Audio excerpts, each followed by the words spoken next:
I am Haley from ProWritingAid, and my guest today is Michelle Boyd. Michelle is an award-winning writer and scholar. She's a former tenured associate professor and the founder of Inkwell Academic Writing Retreats. She's been leading retreats since 2012 when she co-founded and coached her first writing retreat at the University of Illinois at Chicago. 3 years later, she left the faculty life behind to create Inkwell, where she helps scholars who dread writing develop a sustainable, satisfying, and productive writing practice. We're so thrilled to have you here today, Michelle. Welcome. Thank you so much, Haley. I am really delighted to be here. Thanks for having me. I always say this when I give a talk. I say, oh, I'm excited to be here, but I actually am really geeked to be here today because I'm talking about something that is the foundation of all of the work that I do as a writing coach and a retreat facilitator. So I've been dying to get this information out so that people can really use it. So thanks again for having me.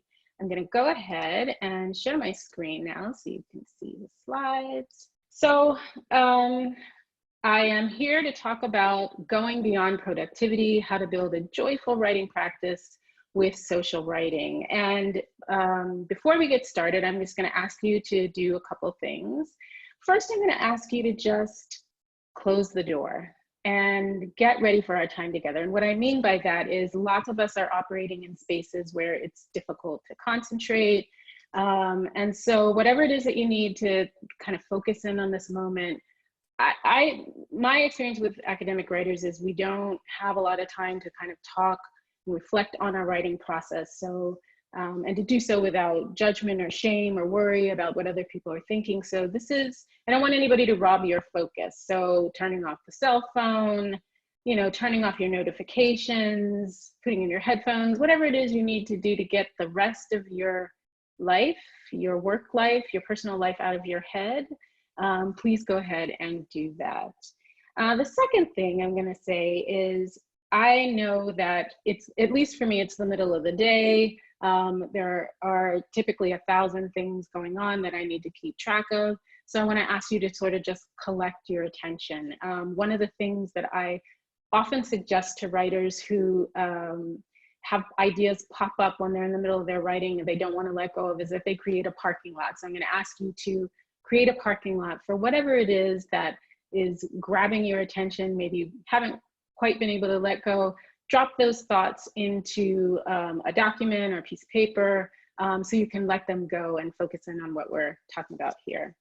And then finally, I'm going to ask you to get ready to reflect. So this is a workshop where I'm going to be asking you to not just take in what I'm saying, but to reflect on how the things that I'm discussing do or do not sort of show up for you in your life. So if you want to do that by reflecting internally to yourself, that's great. Grab pen and paper. But also I invite you to drop your comments in the chat. I'm going to try to make sure that I can, see them. Oh, we are just moved a little further than I meant. I'm looking for you all's chat comments so I can see what you all have to say.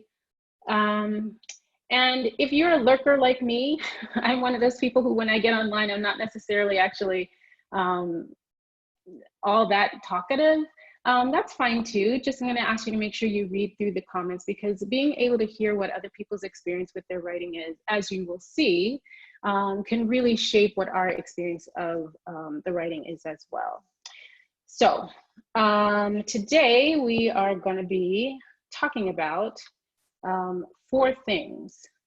The first is I'm going to talk a little bit about this push for productivity that academics are typically feeling in their work life. I'm going to talk about the ways we generally feel them and then the way they've been amplified in the last couple of months. I'm going to talk about the internal barriers that we sometimes have that limit our ability to make progress and be productive. I want to explain how social writing is an effective tool for overcoming those internal barriers. And then I'm just going to walk you through a few simple steps for creating your own social writing practice if you don't already have one. At first, what I'd like to do is just tell you a little bit more about myself. Haley said all the nice things about me, about being the founder of Inkwell. That's true. I founded Inkwell in 2015. So I've been leading retreats for the last 8 years because I began before starting Inkwell. And really my focus is to help scholars change their relationship to writing. And what I mean by that is helping change scholars' experience of writing, how they feel about it, how they respond to it, so that we can be kind of free of the fears that can limit us in our writing practice. I do that through 2 types of retreats. One is a 1-day on-campus retreat. Now on campus means online, as well as a 5-day residential retreat, where I take scholars away and we spend the entire week with dedicated writing time, and I take them through a 5-step process for learning how to strategize around the challenge areas of each writing session. So really the focus isn't necessarily, obviously what we're aiming for is to boost our productivity, but no one I know ever went to graduate school and said, I went to graduate school because I wanted to be productive, right? That's not what we want. What we're aiming for is to make some sort of impact with our work and with our life. And so really my focus is on helping scholars move past whatever those worries, fears, anxieties are that keep us from making that impact. Before I founded Inkwell, I was a tenured associate professor. And if you looked at my CV, you'd see all kinds of wonderful things about me and my work. And, you know, how I came to Inkwell was that I sort of got tenure and then realized, you know, I actually want to spend some time figuring out what I actually want to do now that I have the time and the space, and was very interested in the craft and the process of writing, started doing a lot of reading about it, and realized that there was this huge literature out there about not productivity, but writing process, why it's so hard for us, what's getting in our way, and what we need to do to get past it. And this is not the kind of work that I had encountered, that many of my colleagues had encountered. And I was, to be honest, kind of irritated that this was not foundational work for graduate students for training programs as an academic. So I started as part of an administrative position, leading, coaching, writing retreats based on my reading of the literature, based on experience I'd had in accountability writing groups. And I thought that retreats were just gonna be this one-off thing, right? People would come, they'd get their work done, I'd give them a little coaching, and then they'd go off. But what I found was, number one, that people came, and of course, you know, everyone loves the retreat experience. It's easy to be productive at a retreat experience. But I also found that they were experiencing a level of satisfaction and joy in their writing that they weren't experiencing at other times. And most importantly, I realized that people were actually able to use what they learned in the retreat in their everyday writing, which I was very surprised by. I didn't understand why at the time, and it's since I started leading those retreats back in 2012 that I've been able to come to understand what's happening, why retreats and other forms of social writing are so powerful. So those are all the things that, you know, these are the things I mention when I want to let people know what my accomplishments are, what are the things I've done, what are the things I've learned. But probably the most important thing to know about me is that I am a struggling writer. And I say this anytime I introduce myself to any group of people, because first it's important for every writer and every scholar to know that if you are having trouble with your writing, you are not alone.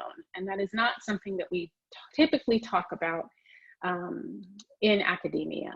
It's especially important for people of color, for women of color, to be very clear about this, because the struggle that we go through as writers is often interpreted differently for people of color.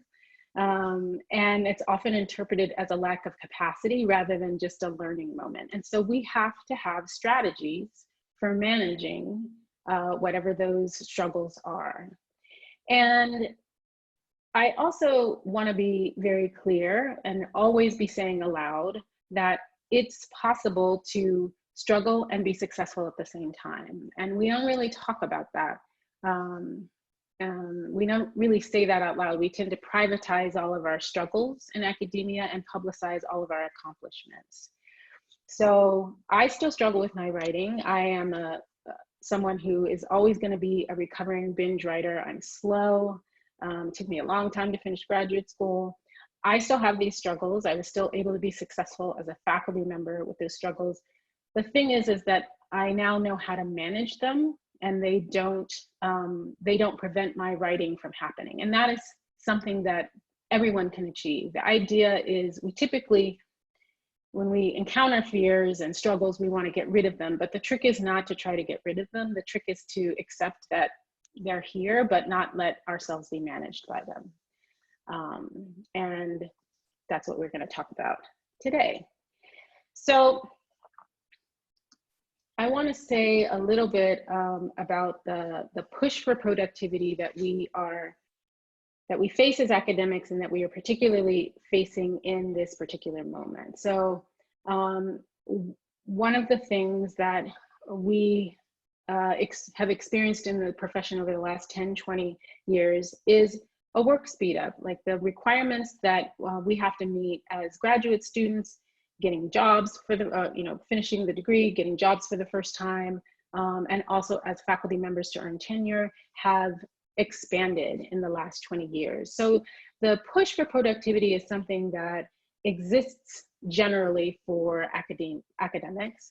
But one of the things that has also been the case is that this push has been amplified since the pandemic started. So I love this cartoon. I think it perfectly expresses this unrealistic idea about what should be happening in our lives.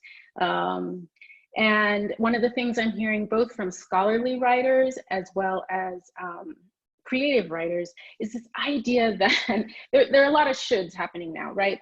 That writing should be happening during the pandemic, that somehow the being sheltering in place and being at home all the time is actually creating greater opportunity for writing. And so we should all be taking advantage of it in this crisis situation and getting more work out. And so I hear a lot of shoulds. I hear a lot of expectation, especially for academics who are tenure track, so therefore have some sort of security, that the privileged position of someone who can shelter in place and work from home means that they should just sort of be able to muscle through and get the work done. And attendant to that is a fair amount of guilt, right? About when we don't muscle through, when we have found it difficult to write. These are all things that I'm hearing over and over again from people who are my private coaching clients, people who I retreat with, colleagues, former friends and colleagues from when I was an academic. So I just want to take a little time to say a little bit about actually why that's just so not true. There are some really concrete things that are happening that are making it harder for us to get our writing done, not easier because we're at home. So one of the things that's happening is that we're experiencing a fair amount of loss at this moment, that we have lost our normal sort of community routines and connections with people. We've lost our sense of normality. I don't know if we've gained a new sense of normality, but the one we had before does not exist anymore. We've lost a fair amount of feeling of security. Some of you might be facing some financial insecurity with the budget cuts, with furloughs that universities and other workplaces are putting in place. And also kind of, loss of control over the situation. This pandemic is bigger than any of us. Lots of decisions are being made by lots of people that you may or may not agree with. And so what we're experiencing is serious. It's a sense of loss, and it can generate a lot of fear. And when we are in fear, one of the things that happens is our bodies dump chemicals into us that make it actually harder for us to think. So I just want to be very clear about this.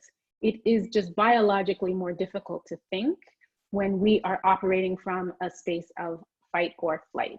And, you know, that might not be your intensity and fear and worry about the pandemic may have sort of diminished at this point. I know mine has a little bit, but we're still operating in a situation of tons of unknowns. So if you're actually finding it harder to think, if you actually feel like your brain is a little fuzzy, you know what? There's a reason for that, and it's not because you're, you know, you're weak. We are a body, even though as academics we often don't like to think that way. So we're experiencing loss, which has significant biological, emotional impacts. Also, we are now in a situation where we have to engage in a lot of information management. So a lot of tracking, what's happening with the news, what's happening with our state or our country. Do you wear a mask? Does it help? Yes, on this day it helps, on the other day it doesn't. You know, information that we're gaining is changing all the time about the conditions that we're in. Now with the explosion of the international response to George Floyd's murder, we also have a whole additional social issue that is related to the pandemic to kind of keep track of. And if there is ever a people who manages stress by tracking information, it's a scholar, right? So in addition to trying to keep track of current events, one of the things I was hearing quite a lot from people when the pandemic first started was this really strong desire to reach out to people, right? So we were connecting with the people that we love, that we hadn't talked to in a really long time. And now the sort of backlash to that was, they were overwhelmed by Zoom meetings and wanted to get away. So we're just in this very complex relationship with more public information and personal information from people that we love. And one of the things that's happening is that information processing is tiring. It's taking up space. You are, you know, our ability to process our thoughts is finite. The energy we have for that each day is finite.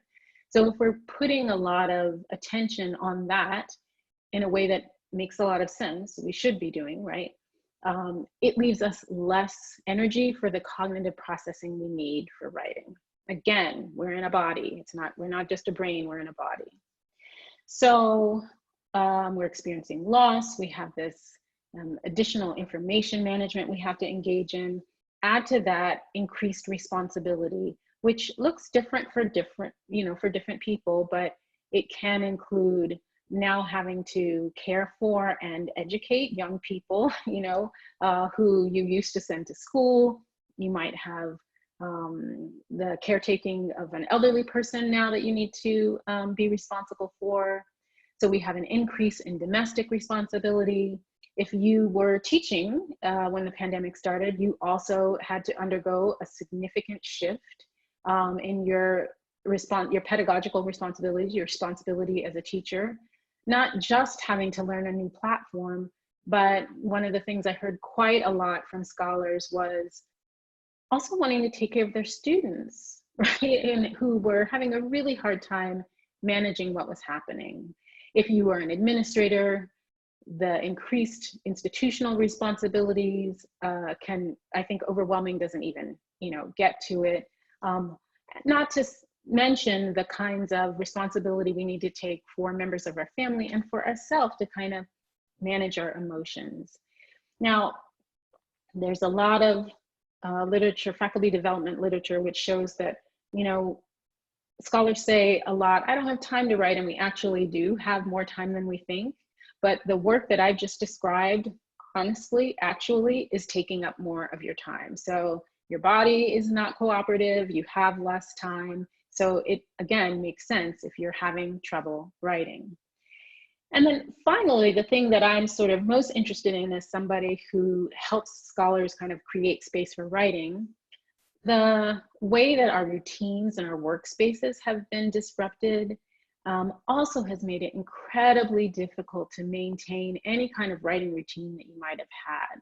Because part of what helps make our writing automatic, what makes it regular, are the routines that we go through every day and the context in which we do the work. And when both of those have been disrupted, either because you can't go to your writing space or because people are now in your writing space. Yes, less commute time. Oh, that's true.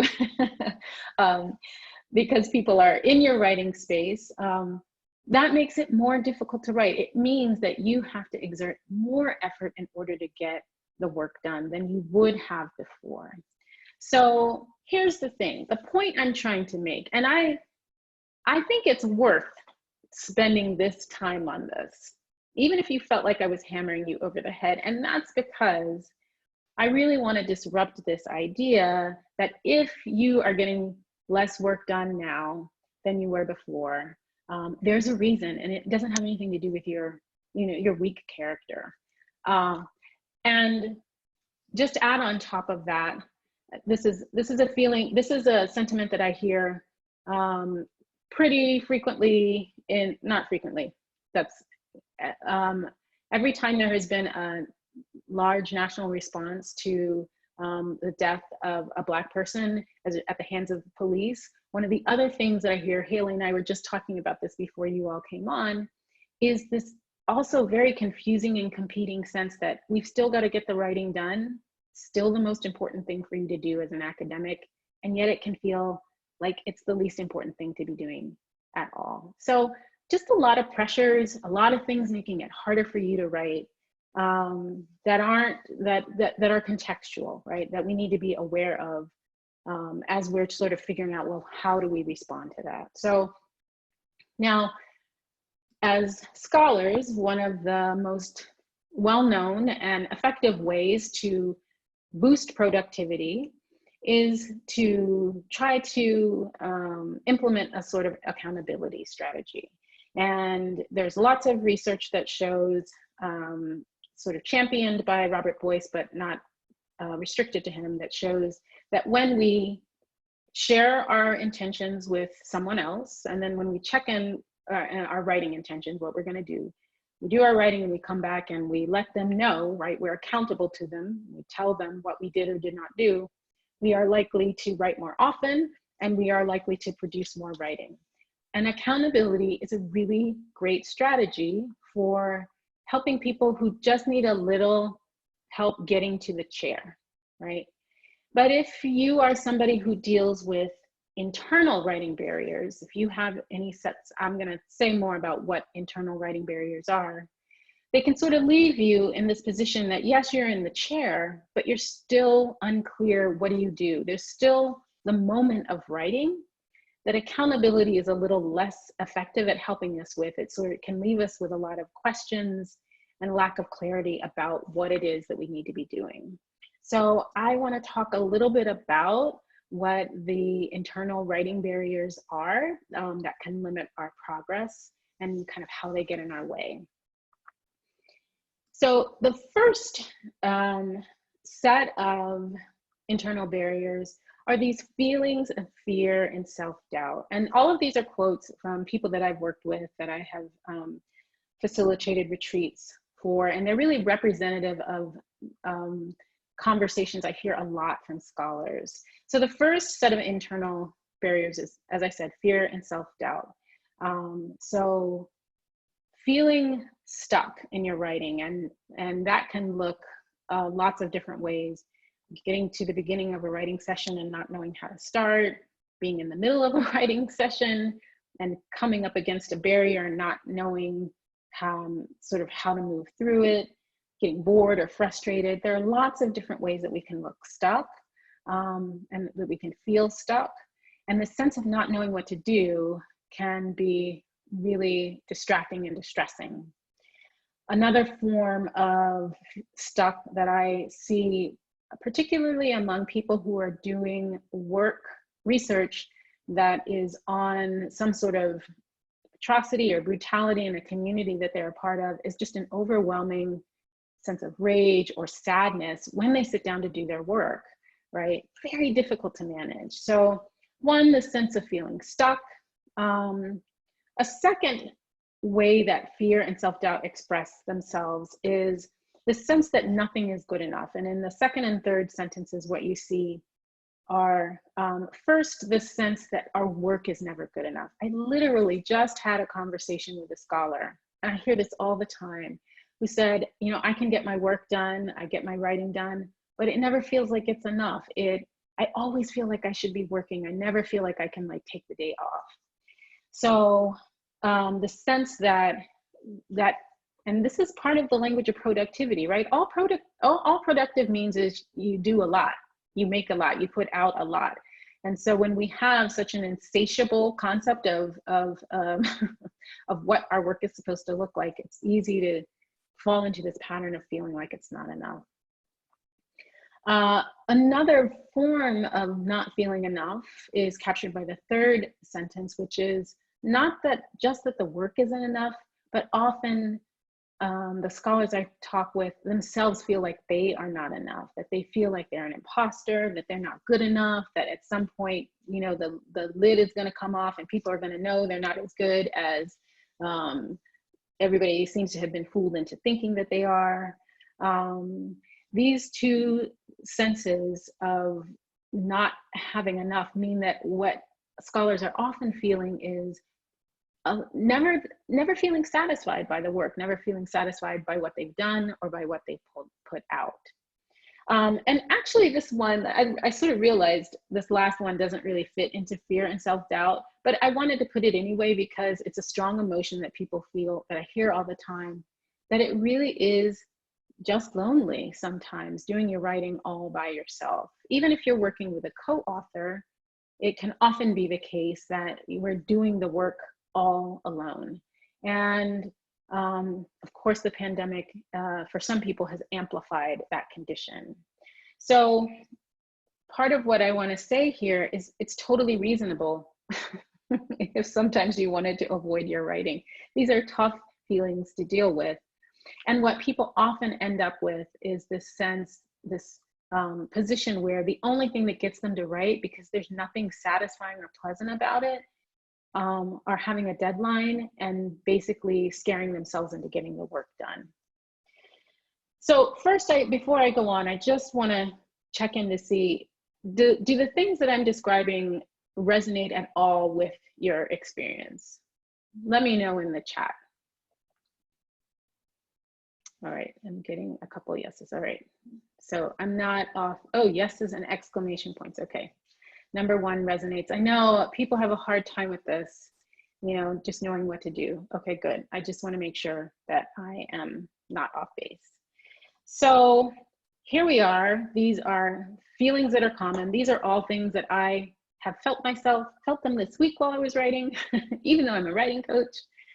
And so this is part of the context. This is part of the emotional environment that we're operating in, right? This is internal barrier number one. Second internal barrier is this phenomenon of pluralistic ignorance. So pluralistic ignorance is something that's studied by social psychologists. Maybe one of you is a social psychologist. And it's this tendency to erroneously think that we feel very different from everyone else, even though we are all behaving the same way. So a very sort of standard illustration of pluralistic ignorance is when you're in a lecture and the speaker asks if you understand everything, the teacher, let's say, asks if you understand anything, if you have any questions, because there are things you don't understand. And people look around, they don't see anybody else raising their hand, and so they don't raise their hand because we think that no one else is confused since they're not raising their hand, right? This is a classic example of this phenomenon. Pluralistic ignorance, this sense that we are the only ones who are feeling a certain way, who are having a certain experience, makes all of the emotional barriers that I listed worse, right? Because it gives us the impression that we are the only ones, so that not only do we feel stuck, do we doubt ourselves, but everybody else somehow magically is not having any of these problems. And one of the things I've noticed as a writing coach is I can talk all day long and cannot convince other people that the thing that they are saying to me, I have heard 50 times this week from somebody else, right? It's just very difficult to convince someone just through talking that they feel these things. So we have all of these feelings of these emotions, this emotional response, which forms one internal barrier. We have this sense that we are all alone in having these feelings, pluralistic ignorance. In addition, well, actually, before I go on to the third one, so you've told me that these things resonate with your experience. Is the same true for, so you said that with the first one, right? What about the second one? Have you ever experienced this as a writer, that you feel like you're the only person who has these problems and all you can think of are the other people who somehow magically are able to move through the world without having any of these problems? Is that something that any of you have ever experienced? Let me know in the chat. And you can say no. All right, I've got some yes. Some yeses. All right. Karma's going to catch up to somebody. I don't know for what. I'm going to have to go back and read the chat to see what that's about. Okay, yes. So one thing, the next thing I want you to think about is, having had me describe this situation and having seen other people confirm that they feel these same barriers, that they struggle with these same barriers, how does it feel to see other people admit that they have the same problems? Let me know in the chat. What's the response that it generates in you when you see other people saying, I have the same problem as you do? Give me a sense. Yes, I'm not alone. It's encouraging, it's relief. Yes, my goodness. In a way, understanding them, I feel better, but still don't believe. Oh, interesting. Interesting. All right. Okay. Fair enough. I want to know that too. You're not sure. Okay. That's fine. All right. So for some of you, it gives you a sense that you're not alone. For some of you, you're attentive to that something's happening for other people, but you're not quite sure whether or not it has an impact on you. All right. So let me go on to the third internal barrier, and that is the working identity that we have as scholars and as writers. So when I use the term working identity, I'm using the definition used by Hermione Ibarra, who is a scholar of organizational behavior. She studies how professionals make successful career changes, and she defines working identity as how we see ourselves in our professional roles, what we convey about ourselves to other people, and how we live our working lives. So it's both, it's our concept, our self-concept, how we talk about ourselves, as well as what are the things we do. So just as an example, not a lot of scholars I talk to identify as writers. If they're introducing themselves, they might talk about that they're a scientist or they're a researcher. Some will say that they're a teacher, others won't. Very few people will say I'm a writer and a scholar. Sometimes I will have introduced myself as an ethnographer when I was still a faculty member, right? So we have these ways that we conceptualize ourselves and communicate about ourselves to other people. What Ibarra's work shows us is that when we want to make a change, when people were trying to make a change in their profession, the most difficult shift for people wasn't actually doing something new or finding what they wanted to do, though that in and of itself was hard, but it was actually shifting their identity. That is, letting go of their sense of who they were before and moving into this new identity. And one of the things that made that most difficult was that the people around them confirmed and pushed them to maintain their old working identity and were not as supportive of their new working identity. So whether we define ourselves as writers or not, scholars have a way of thinking about ourselves as writers. We have a sense of who we are as writers. And often our writing identity is one that emphasizes incapacity. It emphasizes deficit and scarcity. So some of the common ways that I will hear people define themselves as writers when they're scholars is, I never finish anything on time. I never learned how to write. This is a very common one. And people don't mean that they don't know grammar or structure. What they mean is that there's some way they think that people get the work out from they're essentially talking about writing process, even though they don't use this term, that they go from ideas in their head to words on a page. And they think that there's some trick to it that other people have learned, and that there's one right way to do it, and they just haven't learned it. So never finish anything on time, never learned how to write. And being somebody who's always behind is another way that people have a tendency to define themselves. And I'll tell you, the minute a scholar starts talking about how they are behind, I'm always really worried when I'm talking with them, because people who define themselves as a behind scholar, like I didn't turn this, I didn't turn this work in when I should have, it was late, my book was late.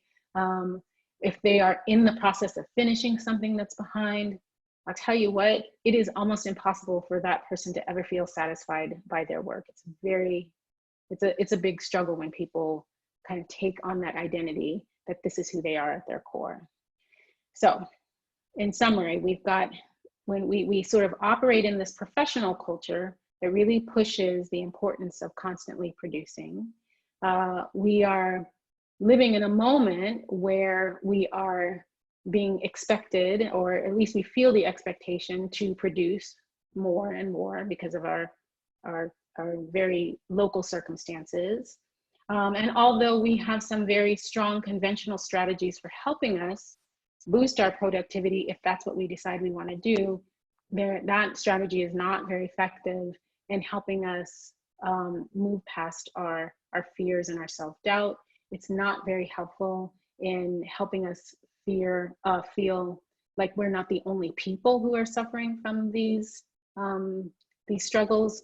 And it's not very helpful in helping us redefine our vision of ourselves from an incapable person to a capable person. So, of course, the question we're faced with is, what can we do to move past these internal writing barriers? So the thing is that if we want to overcome these emotionally based barriers to our writing, we have to learn how to engage our fears. Often when people start working with me, what they think is that in order to move past these barriers, we have to be brave, or we have to have an excess of discipline, or we have to use force with ourselves. And that's actually not what we need.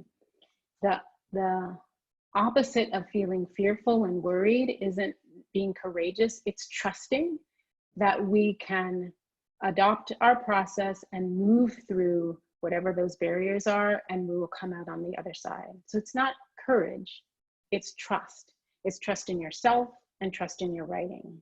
And the way that we build trust is we repeatedly engage our fears, but we do it in a safe way. And we do it so that we can reframe the misconceptions that we have of ourselves and take different action, so that over time we build up confidence that this new behavior that we want to enact is actually something that we can feel is reliable, right? That we're reliable in. So I want to talk a little bit about how social writing can help us through that process of engaging our fears instead of running away from them. So social writing is essentially writing and reflecting on the process of writing with other people in a protected space and according to a common structure. So here's what I said, I'll just say it one more time. It's writing and reflecting on writing in a protected space with other people using a common structure. And when I say structure, I mean both a schedule, that can be one way of structuring our work, but also the use of specific strategies to overcome our barriers. So examples of social writing include retreats, obviously, that's a form of social writing. But even if you do a write on site, if you've ever heard of that, if you get together with colleagues or friends and you write in the same space. Haley was telling me at the beginning of the webinar that ProWritingAid has write-ins, I think is the word, where people come together and write. Skype writing is another version of social writing. And I call it Skype writing because I like the way that it sounds. I like the I sounds, but of course everybody is now Zoom writing. So social writing doesn't have to be in person. The idea is just that you are along on the ride with someone else. Social writing helps us build trust in our writing process and in ourselves as writers because it creates the environment we need to make a shift, and it provides the support we need to make a shift, to really safely engage the things that worry us, that we're afraid to engage about our writing, and build our confidence over time. How does that happen? So the first thing is that social writing creates a safe environment that sort of protects our attention. So all the ways that I asked you all to protect your attention at the beginning of this session, social writing helps us do that because we pick a place apart, typically apart from our everyday, and we actively construct a situation where our attention and our energy are focused on our task at hand. The other thing about social writing that makes it safe is that it includes writing partners who we work with, who we talk to, whose judgment we are not worried about, right? We're not talking about advisors or editors or someone who is deciding our tenure case. We're talking about people who you know are going to be generous and non-judgmental and supportive of you. And so what I'm trying to say is that the first 2 points, protected and communal, in some ways they're connected to one another because part of what makes the space feel safe is who you have in it with you. Second, social writing provides support we need because writing with other people has this very surprising impact.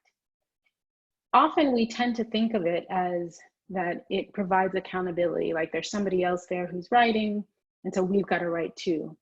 But what I have heard over and over again from the people who come to my retreats is this sense, not that they have to be writing, but that, oh, I can do it too. One of the scholars I work with refers to this as borrowed fortitude. So what that means is the sense of looking around, seeing other people, and actually getting energy and courage and motivation from the fact that you know that they're struggling through their writing as you are, and you feel like you can join them in that. You can keep going when you need to keep going. Third, let me switch the slide, is that the structure in social writing gives you a concrete plan to follow that helps you face whatever it is that your barriers are. So, for example, on the retreat, I teach a sort of a 5-step process of moving through your writing session that helps you keep the key moments that tend to be challenges from overwhelming you. So for example, one of them is often when people first get started, they feel extremely overwhelmed. So having a strategy for knowing that you're going to get overwhelmed and deciding how it is that you're going to handle that before the session starts gives you, it's not quite a plan, but it gives you almost a path to follow through the writing session. The key to social writing and why it can help shift us out of and away from, past the barriers that we face, is actively practicing the skill. That's what helps you engage your fears, is treating your writing session like a practice session, so that it's not just that you're trying to complete work, but it is that you are actually trying to get better at whatever skill it is you need to manage the discomfort of the work. This is where, over time, through practice, we are able to edge up to the things that make us nervous, try out a strategy, have a little success, and then come back the next day and do the same thing. So the space keeps you safe and focused. Having the company you keep, having people with you, gives you a sense of, again, borrowed fortitude. I'm just going to use that phrase because it's so perfect. The structure gives you a specific strategy you can use so that you're not flailing in the face of your fears. And then finally, reflecting with other people about what happened helps you to rewrite what can be very damaging and negative narratives, those that working identity. And all I mean by reflecting is, all reflecting is, right, is an in-depth review of what happened. And when we engage in that act, the first thing that happens is that we are put in a position where we actually acknowledge the work that we got done in the act of telling it to someone else, but also sharing what you've done with someone else lets you hear their perspective on it, which tends to be much less harsh than our own. And over time, it helps us to disrupt the story that we have, that we can sometimes cling to about what it is we're not able to do. So in combination, when we work together in a social writing situation, it moves us away from this push to get as much done as humanly possible, but instead focuses us on building the skills to experience the writing differently, so that it kind of frees you from the emotional discomfort. It really disrupts this phenomenon of pluralistic ignorance, this sense that we're the only one. And when you have those skills available to you, you're actually able to experience greater pleasure and satisfaction in the writing. And what's so funny about this is, you know, there are a bunch of there's a debate among organizational psychologists about what is most likely to make us productive. Is it better when we're in a situation where we feel kind of some pressure and we're a little tense, and is that the thing that's going to push us to do better work? Or is it when we're in a more positive emotional space, when we're feeling satisfied by our work, when we're happy about it? Which one of those states is more likely to make us productive? And the most recent and sort of most thorough work on this question shows that it's actually when we have a sense of intrinsic motivation, when we're satisfied by the work, when we feel that we've made some progress, we're more productive. So I think we have this tendency to feel like, oh, these are feelings, and we don't want to deal with them. We should kind of put them to the side. But actually, if we're able to cultivate a different experience of our writing, we're actually able to get, in the end, the result that we're looking for, which is not just that our practice is more joyful, more satisfying, but that we are, in addition, more productive. So I just want to sort of lead you through just a few questions you can kind of ask yourself, steps you can take to build your own social writing practice. I'm not really good at following the chat while I'm talking, but I do think I saw something in there about this feeling like something that we can't do right now because we can't physically be around other people. And I will tell you, well, I'll tell you actually, you know, I lead in-person writing retreats, which I'm obviously not doing these days. And so I've had to switch to online retreats, which I wasn't sure were going to work. And I will tell you that the online environment, despite all of my misgivings, is actually quite a powerful one. It's not the same as being in person, obviously, but it's still able to give us the sense of connection that we need to feel like we are with other people while we're writing. And if you have a Zoom account, which you obviously do because you're here, we're able to generate that sense of connection and community while we're writing. So let me just walk through these steps very quickly. I'm not quite sure what time it is because I don't have my phone in here with me, so I hope I'm not over We've got time. about 7 minutes left. So Awesome. Thank you, Haley. Real quick. Awesome. So the first step in building your own social writing practice is to identify partners you can trust. And what I mean when I say trust is people who with whom you share the same idea of what it means to be supportive, right? People who you know will keep things confidential, because you can't talk about your writing struggles if you don't feel safe, if you think that what you say is gonna get out to other people. And people who are non-judgmental. You wanna make sure that the people that you're talking with don't turn your struggles into a character of yours, right? Who don't define you in that way. So often we think, well, let me write with my colleagues. And often I find that the person who is the best partner for a social writing practice these are people that you met in grad school, people you've known a long time, people who knew you when, who you can trust. So first, identify writing partners that you can trust. And I encourage you to really sit down and, write down right now. You don't have to write them in the chat, but if you have ideas about who these people might be, write them down. Second, find a protected place to write. And again, I will say that what makes a place protected is, one, that you've set aside the time, and two, that you're able to build an environment where there are not distractions or things that raise your writing anxieties. And we can rearrange our physical space in order to make that the case. Also, depending on where you are, you might actually be able to go outside and sit in a cafe and write, or at least if not in the cafe, outside in the cafe sidewalk.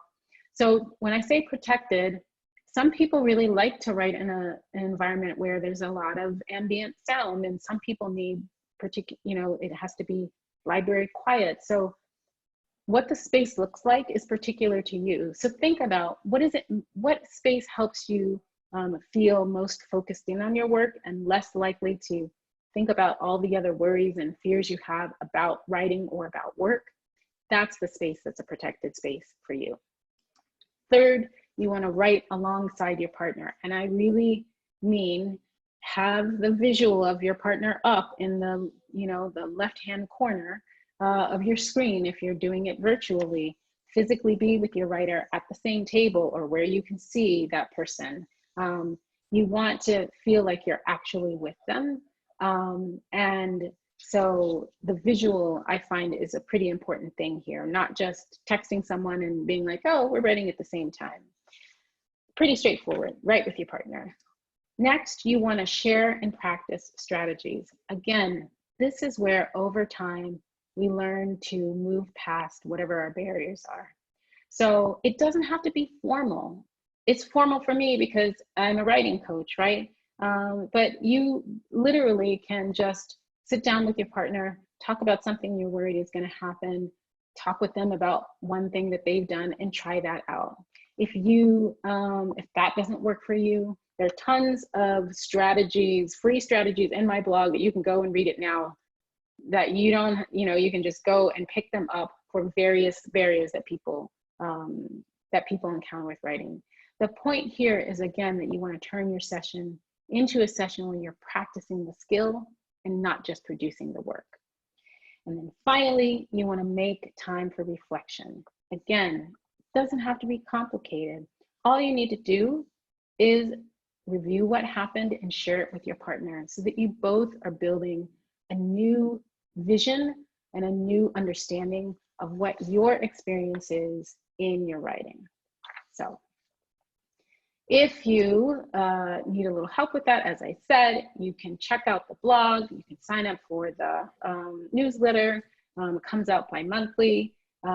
It has lots of suggestions, lots of advice, lots of strategies for you to implement. Some of the things that I teach at Compose, the 5-day retreat. And it's a way for you to approach your writing differently as you build your own social writing practice. So if we still have time, hopefully I haven't taken too much time for questions, Haley. No worries. We have one question that we Yeah. can answer quickly, and then we'll hop off because I want to be respectful of everyone's time. But Michael asked, Sure. I'm worried about social writing due to my social anxiety. Do you have any recommendations to overcome that? That is a great question. So I would want to ask a ton more questions to figure that out. But let me just throw some things out without having complete information. The first thing is everything I said about it having to be visual, maybe not for you, right? Like you could do social writing in which you agree with someone that you're going to write at a certain time, but you only have to check in through whatever means feels safest for you. So you shoot them a text or you send them an email, but that you both agree that you're going to do it at the same time. Everything that I described is more effective when you do it verbally in person, but it also can be effective if you are doing it in a written way. I guess the second thing I would say about that is for you, I think the trust piece is the most important. So you want to be extremely guarded and rigid about who you let in, and you want it to be somebody who you absolutely know is not going to raise any of that anxiety for you. I hope that helps. If it doesn't, shoot me an email and I'll be happy to say more. Awesome. Thank you so much, Michelle. I'm going to drop one more time in the chat the links to our upcoming writing events, as well as our newsletter and then Michelle's newsletter. And in the replay tomorrow, I'll include Michelle's email so that you guys can ask her any further questions that you have and continue to talk with her about that. So thank you so much, Michelle, for everything. This was so informative. I know that you haven't been able to see the chat, but people have just been loving it and loving the information that you gave. So thank you so much. Thank you to everyone for joining us, and we will talk to you guys soon. Have a great day. Bye. Bye.